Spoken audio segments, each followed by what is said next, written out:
Many people from all over the world have been transformed by the principles founded by Dr. Montessori in their preparation for this important work with children. We get people from all different walks of life that come to the training, but I think that seems to be the common thread, that people who care very deeply about what happens to our world, what happens to our children, and they want to be involved in kind of systemic change. When I talk with people, graduates of the course, this is the part they talk about the most, how much it has changed their perspective on life, their perspective on education, and they're really anxious to get out and do the work because they see that the real value of the work was very aligned with Dr. Montessori's mission, which was really about social reform and social justice. Observation is the cornerstone of the method. Very few methods demand the teachers to have so many hours of observation. They have 90 hours of observation in this training after they're trained on what do we look for, what are we observing in children. Because Dr. Montessori, being a medical doctor and a scientist, she was very well versed in the power and importance of observation. And as she said, I didn't have a method to begin with. It was only through observing children that they showed me their true nature. She said the true nature is really hidden from us unless we take the time and the discipline to really observe children and look at what are obstacles to their development, what helps their development. So everything that we do around the child has to do with observing them. How can we be scientific and key observers of children without our biases? And that's very difficult in the beginning because we all come into our work with children with certain prejudices and biases on how we think children learn, what we think is best for them. And we very quickly learn that actually children might be quite different than we typically think. For example, a lot of people just think of children as have short attention spans, or they think that children are, rambunctious and noisy and can't sit still, etc. Well, it's true that they can't sit still, but that is because they learn through movement. However, you take something like concentration and attention span.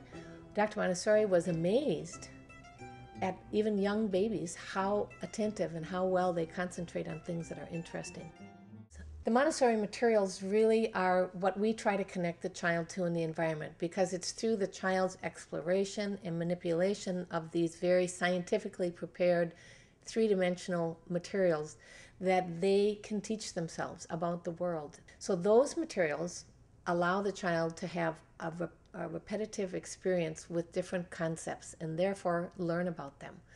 So in terms of the training, there are hundreds of activities that we present to the children, and it's really important that the trainee or the adult who will be the teacher understands in depth each material that are in these prepared environments, or what might be considered a classroom.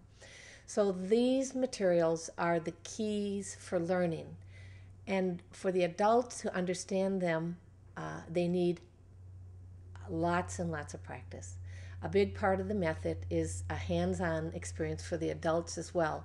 So they could do these presentations almost in their sleep, and so they can observe the child and how the child is responding to the materials, because this is an observational method, which means that we don't just follow a curriculum. We look and observe the children and to see what is interesting to them, what there might be challenging for them, what they're struggling with, and therefore we make our decisions based on what we observe in children.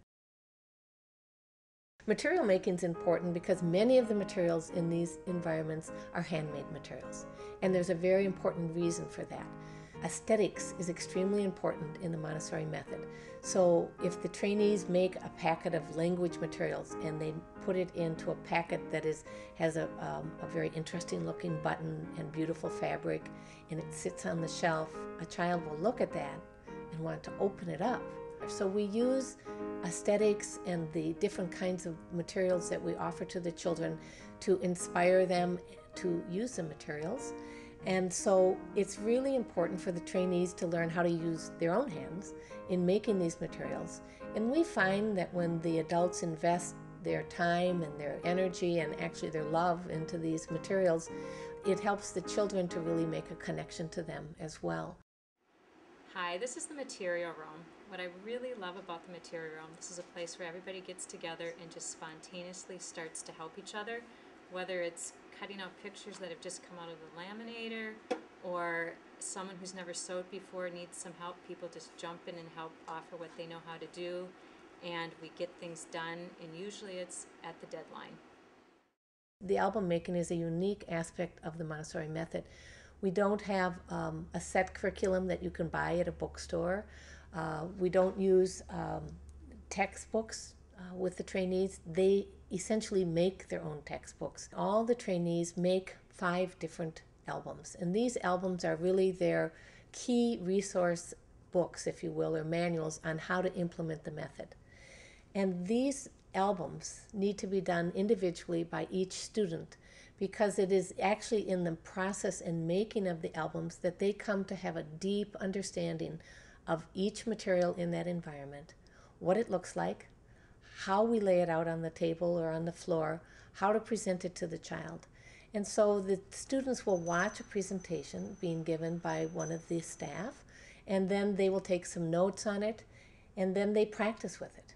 And then they will write those notes up, they will illustrate each presentation, they will look at how old the child is when you present that material, what are the aims, what are the exercises, and what are the long-term benefits. And those albums will really be the key for them to be able to do this well.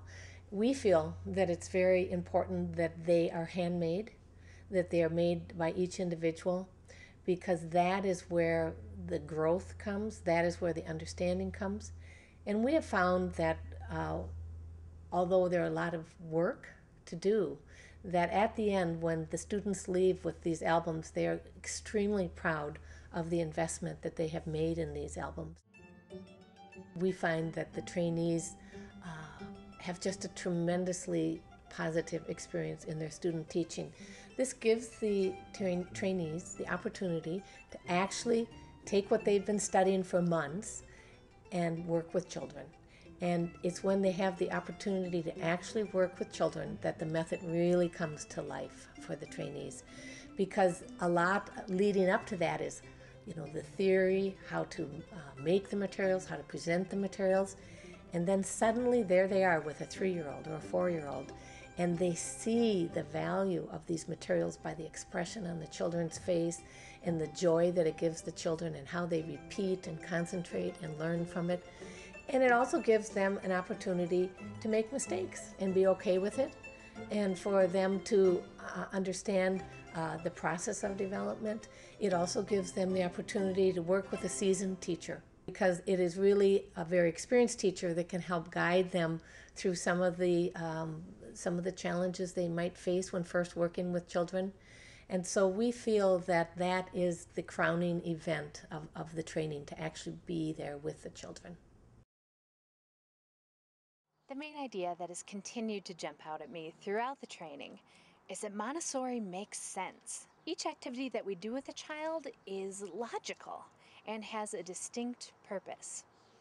Dr. Montessori was able to discover, through a process of scientific observation paired with a deep respect for the child, exactly what it is that a child needs at this moment in their natural development in order to reach their fullest potential. And that to me is amazing and such a gift to all of us.